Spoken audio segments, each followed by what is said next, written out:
मैं बहुत गरीब थी, लेकिन दिखने में मैं बहुत खूबसूरत थी। एक दिन ट्रक ड्राइवर ने मुझे खाने के लिए कुछ प्रसाद दिया। जैसे ही मैंने वह प्रसाद खाया, खाते ही मुझे नींद आने लगी।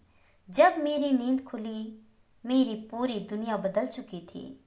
मैंने अपने आप को एक ऐसी जगह पाई। आगे जो मेरे साथ होने वाला था वो इतना भयानक था कि मेरा नाम रंजना है। मैं अभी अभी 12वीं की परीक्षा पास की थी। आगे की पढ़ाई करने के लिए मैं रोज़ गांव से शहर जाती थी। हम लोग गरीब थे, इसलिए मैं पढ़ लिख कर कुछ बनना चाहती थी। मैंने जो रास्ता चुना था वह जंगल से होकर जाता था। बहुत शॉर्टकट रास्ता था। इस रास्ते में गाड़ी नहीं चलती थी, सिर्फ लोगों का पैदल आना जाना होता था। इसी रास्ते में मुझे एक हाईवे भी पड़ता था। एक बार मैं हाईवे के रास्ते से होकर गुजर रही थी तो एक बूढ़े व्यक्ति ने मुझसे बोला कि बेटा, तुम इस जंगल के रास्ते में क्यों आना जाना करती हो? तुम्हें डर नहीं लगता? मैंने कहा, अंकल जी, मैं तो इस रास्ते से रोजाना जाना आना करती हूँ, कोई दिक्कत वाली बात नहीं है, मुझे डर नहीं लगता। तभी ट्रक ड्राइवर अंकल मुझसे बात करके आगे निकल गए। कुछ दिन बीतने के बाद एक दिन मुझे वही ट्रक ड्राइवर अंकल फिर से मिला और मुझे देखकर मुस्कुराई, तो मैं भी उसे देखकर मुस्कुरा दी और नमस्ते करके आगे बढ़ गई। फिर कुछ दिन गुजरने के बाद फिर वही ट्रक ड्राइवर अंकल ने मेरे से कहता है कि बेटा, तुम्हें कोई इतराज़ नहीं हो तो तुम मेरी गाड़ी में जा सकती हो, मैं तुम्हें तुम्हारे कॉलेज तक छोड़ दूंगा। उस दिन मैं उस ट्रक ड्राइवर अंकल को मना नहीं कर पाई और इस ट्रक में बैठकर पढ़ने के लिए शहर चली गई। जाते जाते रास्ते में मुझे ड्राइवर अंकल ने खाने के लिए प्रसाद दिया। प्रसाद था तो मैं मना नहीं कर पाई। मैं प्रसाद खाई। कुछ देर के बाद मुझे नींद आने लगा। जब मेरी आंखें खुली तो मेरी पूरी दुनिया बदल चुकी थी। मैंने अपने आप को एक कोठे में पाया। आगे जो मेरे साथ होता है वह इतना भयानक था कि मैं कभी भी कल्पना भी नहीं की थी। मैं जब पानी मांगा तो उन लोगों ने मुझे बेवजह मारना पीटना शुरू कर दिया। 15 दिन तक मुझे बहुत टॉर्चर किया गया। ना मुझे पानी देते थे, ना ही खाना मिलता था और ना ही नहाने के लिए पानी मिलता था। ऐसा टॉर्चर देने का कारण था कि मैं कभी सपने में भी यहाँ से भागने की कोशिश न करूं। पूरी तरह से अपने कब्जे में करने के लिए उन लोगों ने मुझे बहुत दर्द दिया कि मेरी तो रूह तक कांप जाती थी। इसी बीच जब मुझे थोड़ा खाना मिलता था तो खाने के बाद मुझे एक गोली दिया जाता था। उस गोली को खाने के बाद मेरा शरीर के हार्मोन्स में बदलाव होने लगता था। मैं बहुत अलग अलग हरकतें करने लगती थी। कुछ वक्त के बाद मुझे इंजेक्शन दिया जाने लगा। इंजेक्शन लगने के बाद मेरे शरीर की मांग कुछ और ही होती थी। मेरी हरकत कुछ अलग तरह की होने लगती थी। 20 दिन बाद मुझे पूरी तरह से वेश्यावृत्ति के धंधे में डाल दिया गया था।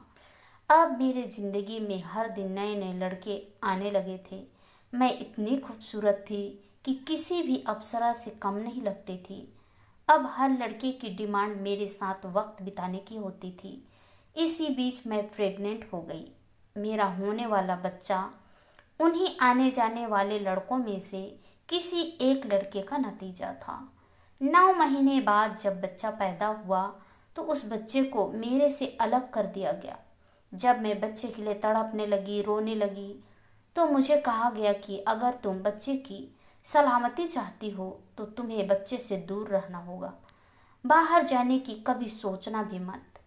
मैंने बच्चे की सलामती के लिए उनका हर फैसला मानने को तैयार हो गई। अब मेरा बेटा 5 साल का हो चुका है। कुछ साल बाद एक सामाजिक कार्यकर्ता महिला और एक आदमी हमारे कोठी पर मिलने आते हैं। कोठी में हमारे हाल चाल पूछने आते रहते थे। उसका काम था हम जैसे औरतों को इस कोठे से निकालकर बाहर की दुनिया दिखाना। उन लोगों ने हमारे साथ बहुत बातचीत की।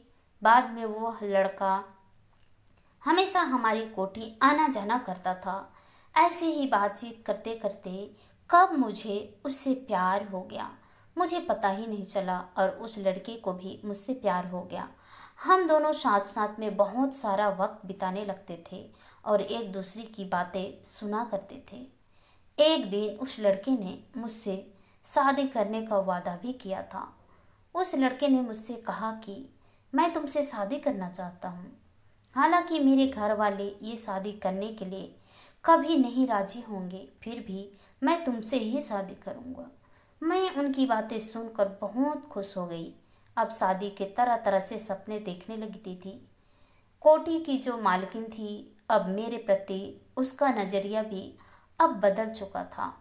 कोठी से बाहर किसी भी लड़कियों को आना जाना मना था, लेकिन मुझे उनसे बाहर घूमने फिरने और अपना सामान खुद खरीद के लाने के लिए मुझे इजाज़त दे दी थी।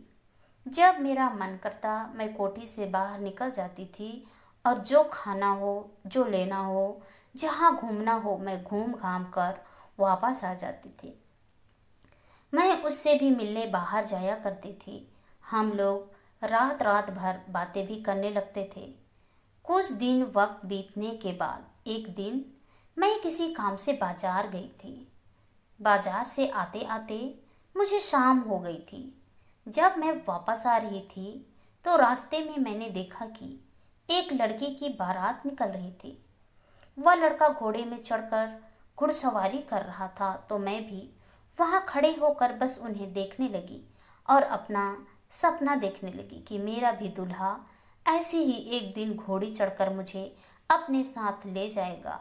उस लड़के ने अपने मुंह पर सेहरा बांध रखा था। भीड़ की धक्का मुक्की की वजह से उस लड़के का सेहरा मुंह से हट जाता है। जैसे ही मुंह से सेहरा हटा और उसका चेहरा देखा तो मेरे पैरों तले से जमीन खिसक गई। वह लड़का कोई और नहीं बल्कि मुझे शादी के लिए वादा करने वाला वही लड़का था जो मुझसे प्यार करने का और मुझसे शादी करने का वादा किया था। उसने मुझे धोखा दिया था।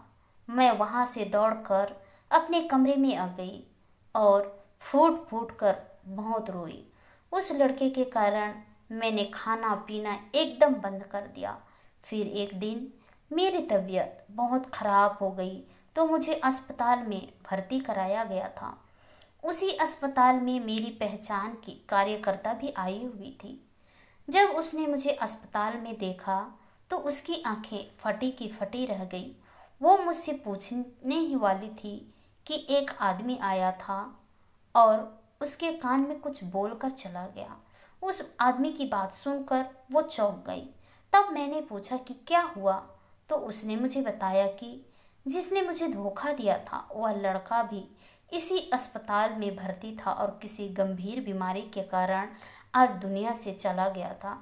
तब कार्यकर्ता ने मुझसे पूछा कि आखिर तुम्हें क्या हुआ है, तुम इतनी कमज़ोर कैसे हो गई हो। तब मैंने बताया कि पहली बार ट्रक ड्राइवर ने मुझे धोखे से इस कोठे में बेच दिया था। अब जब मैं दोबारा से जीने की उम्मीद कर रही थी, दुनिया सजाने लगी थी, सपने देखने लगी थी, तो दूसरी बार मुझे मेरे प्यार करने वाले लड़के ने धोखा दिया। मैंने खाना पीना बंद कर दिया था, इसलिए बहुत बीमार पड़ गई। तब कार्यकर्ता ने मुझे समझाया, देखो ज़िंदगी इतनी सस्ती नहीं है, किसी के लिए अपने आप को ख़त्म कर दो। दूसरों के लिए कभी भी अपनी लाइफ ख़राब नहीं करनी चाहिए। हमें खुद के लिए जीना चाहिए, अपनों के लिए जीना चाहिए।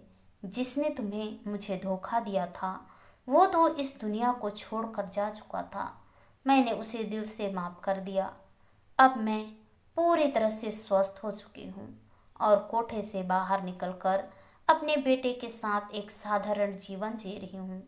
और जब मैं उसी कार्यकर्ता दीदी के साथ जुड़कर मेरे जैसे फंसे लड़कियों को ऐसे भयानक दलदल से बाहर निकलने का काम कर रहे हैं। आशा करती हूँ दोस्तों आप लोगों को ये कहानी पसंद आई होगी। कहानी पसंद आई तो कहानी को लाइक कीजिए, शेयर कीजिए और ऐसी ही कहानी सुनने के लिए प्लीज़ हमारे चैनल को सब्सक्राइब जरूर कीजिए। तो चलिए दोस्तों मिलते हैं नेक्स्ट किसी नई कहानी के साथ, तब तक के लिए बाय बाय, अपना ख्याल रखिए।